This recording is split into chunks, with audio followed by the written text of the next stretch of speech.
Hey everybody, it's Master Gallengeist here, bringing you my review for the latest episode of Into the Badlands Requiem for the Fallen. And I really enjoyed this episode. It did a good job of escalating us up to the final kind of conflict and really kind of putting us into place, getting everything in a row, and getting us ready to see how this is going to end with AMC. Now, I would hope someplace else would pick it up and continue this series, but I'll have to see how that works out. So this episode starts off, and we see the aftermath of Pilgrim's attack on the Widow's forces. We see the Widow and the rest of her people are in her usual kind of antechamber room and are trying to escape. And we see that it's just Nyx and Widow left, and of course Pilgrim comes in, and Nyx tells Widow to leave. So we see a great showdown between Nyx and Pilgrim, and they don't decide to use the gift. And I think that Nyx understood that even if she went gift form, that Pilgrim could just shut her down. So what was kind of the point? But they had a pretty good back and forth, seeing the Pilgrim blocking her blades with his just his arms, and eventually getting her to a place where she tried to stab at him, but he broke her arms pretty much and stabbed her back through the abdomen and then ripped her fucking head off. It was brutal. It's really showing that even though Pilgrim had been preaching peace and everything and was just using violence in the beginning, he has no qualms about being brutal now, and he doesn't see it as anything wrong.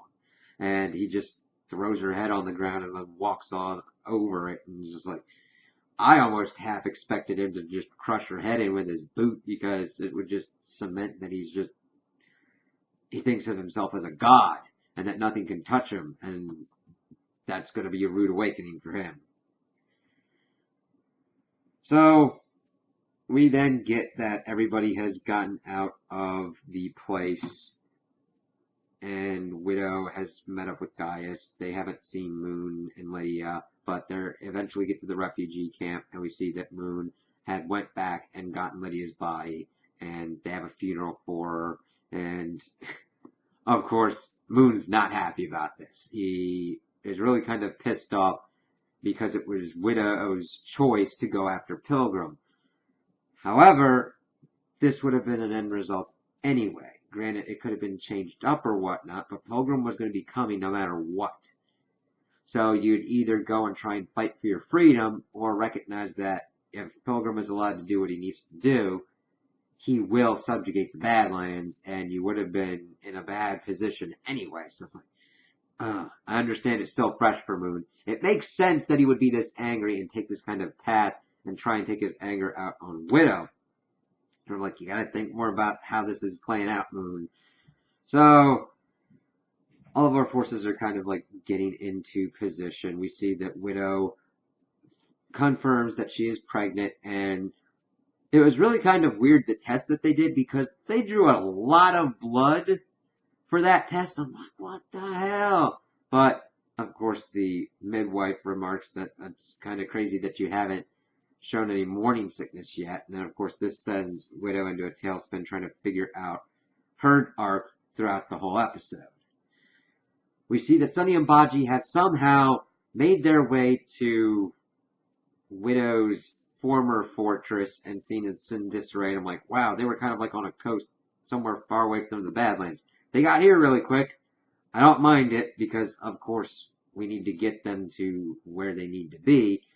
And they of course get back into the refugee camp, and Sunny's son's able to kind of looking at him while Widow's holding him and all that. And of course Sunny really thanks her for everything, and Sunny's kind of let it go, because granted, Widow was instrumental in Bale being killed.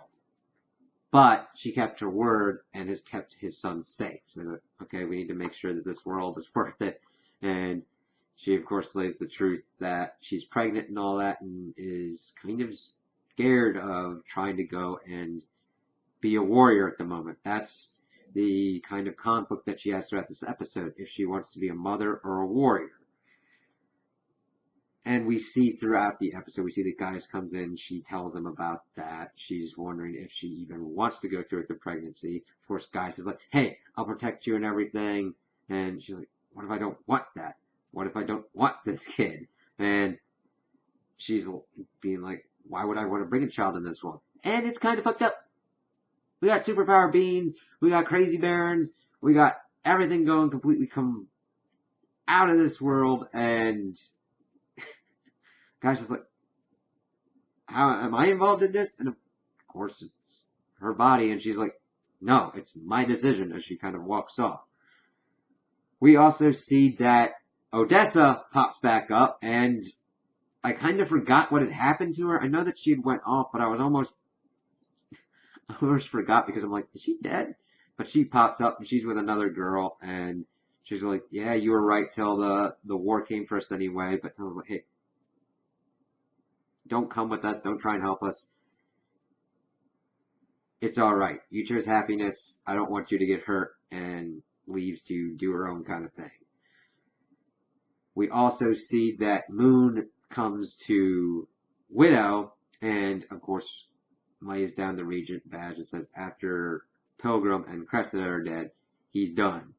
And we see him in a cool ass, well, I think it's kind of reminiscent of the outfit that we saw him in the beginning when he was first introduced. And I'm like, oh, that's a nice costuming change. And he offers the next counterpoint because he learns that Widow is pregnant and says that she should just get rid of it. And it's not worth it because he's had a family twice and lost it twice. And just giving her this other kind of advice. It's like, well, I kind of like how they balanced it out, and it's still the widow's decision. So we mainly get into the gritty of it, and we get Sunny and Baji trying to figure out what to do, and they're going, all right, we need people that are versed in taking down the Dark Ones. So Baji floats the plan that they have to get the Black Lotus involved, and that's not a bad idea. Okay, granted, it would be a tenuous kind of relationship, but it's not a bad idea. So they get off with that plan. They find a bus depot so that way they don't go to raise the main base. And I'm like, okay, we'll go here. We'll get somebody to send a message to Magnus so that way we can parlay and hopefully get other allies because Pilgrim is such a threat. So that sets them off on their kind of adventure. We also get some interesting developments with Pilgrim and his forces. Granted, most of the time with MK, we just see him complaining. I would like some more kind of things done with MK, but we see that one of the other awakened Eli is bringing him food, but he's not eating. He doesn't want to be seen by anyone because of the burns. He, at another scene, is seen dark-eyed and smoking opium to deal with the pain, and Pilgrim's like, you can't stay dark-eyed all the time.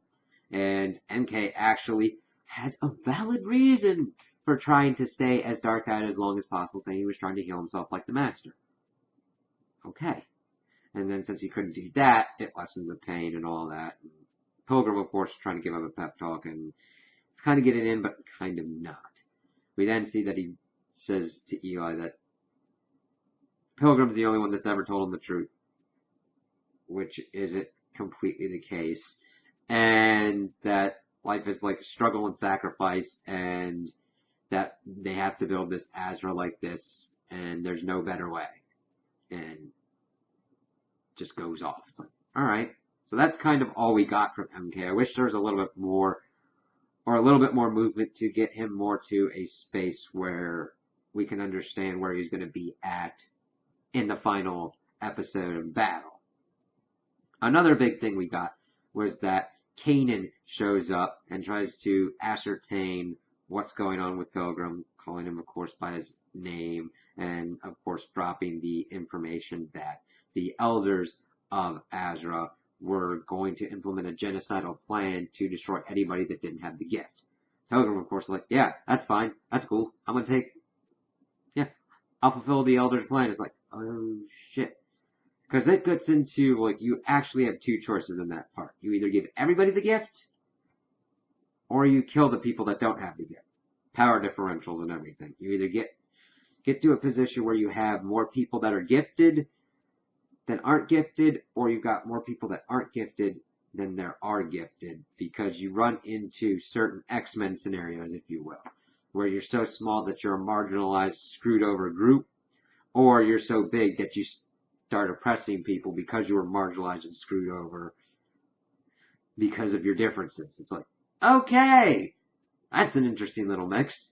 And Kanan, of course, tells Cressida to try and see what his ultimate path is. And we see her doing her magic and everything, and seeing that in the future, this path will lead to all these burnt bodies and death and destruction.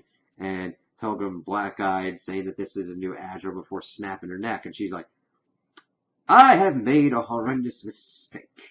And she is jittery as shit throughout the rest, because she's kind of like doing some kind of mortar and pestle kind of stuff for any kind of, I guess, concoctions that'll help her with her powers.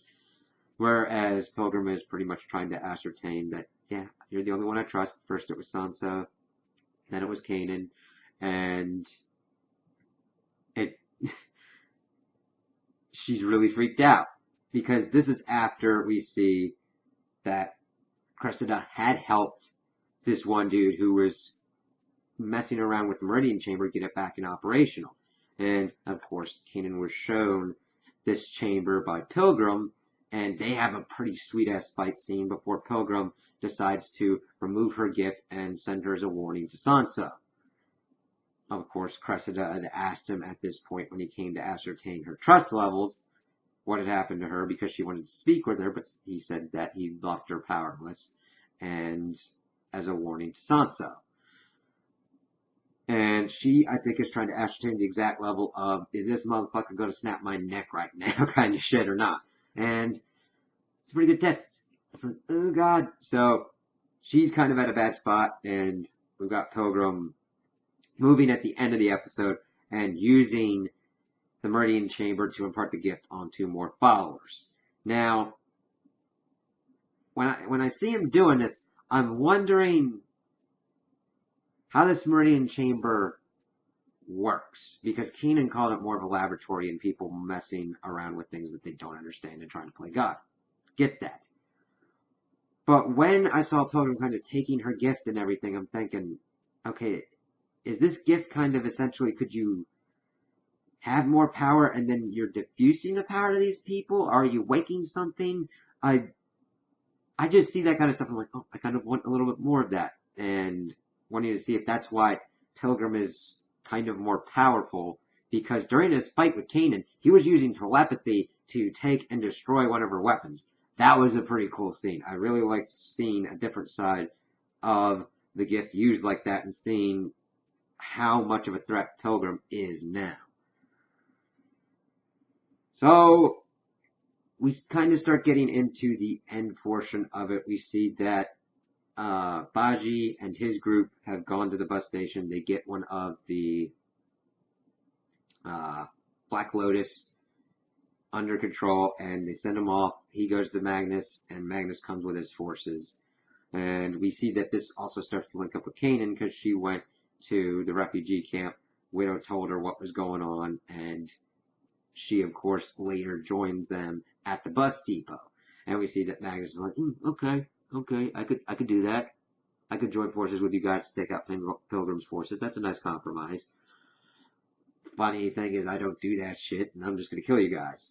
And we just start going into a great battle scene. And Gaius is kind of on the back foot on this one. He does some cool things, but I kind of wanted him to have a little bit more of a back and forth, because he's dealing with some of the Black Lotus, while Sunny is dealing with Magnus, and Baji is just wrecking shit. I like that Baji he just starts taking shit out and starts using nunchucks like a motherfucking badass. I'm like, yes, Baji whooping ass. And eventually Sunny and Magnus kind of get into kind of a stalemate, and that's when, of course, Kanan pops in. And I really love seeing Kanan and Sunny fighting together, because their styles kind of complement each other, and they just keep going at it. And it's actually Kanan who's the one that kills Magnus, and stops the whole thing. We also see Baji do one hell of a beatdown on someone. I'm like, yeah, okay. So throughout the episode, Nix's would be the kill of the week because of how efficient and brutal it was. Though there were some really cool ass takedowns with this, and Magnus was very impactful because of seeing how it affected Kanan. She really isn't someone who wants to kill people, more of a pacifist kind of role, and all of the different kind of emotions she had with Magnus you could see.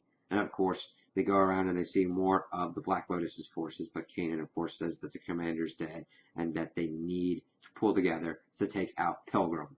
And of course, this is where she lets on that she does not have the gift anymore, because that was one of their contentions of like, why should we listen to you, a Dark One? And she's like, well, I don't have the gift anymore. And so he's like, oh shit. So we're kind of getting every piece up together, and we're getting all of our forces up to where it needs to be. So we're like, all right, Pilgrim's got used to the Meridian Chamber and can make a lot more Dark Ones.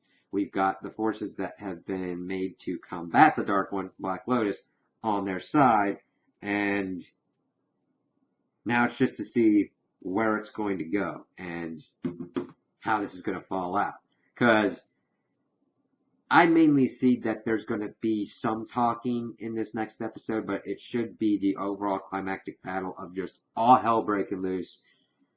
Sonny getting his full gift back to fully combat Pilgrim, and just, it's going to be bedlam. It should be as much action as possible to go out on the highest note, because this is going to be the climactic battle, and I can't wait to see it. I'm just sad that this is the end of the series. Hopefully someone else picks it up, but let's see. So those are my opinions on the episode. Tell me what you guys think in the comments below. If you liked it, if you didn't like it, if you agree with me, if you disagree with me. Also like and subscribe, and I hope you have a good day.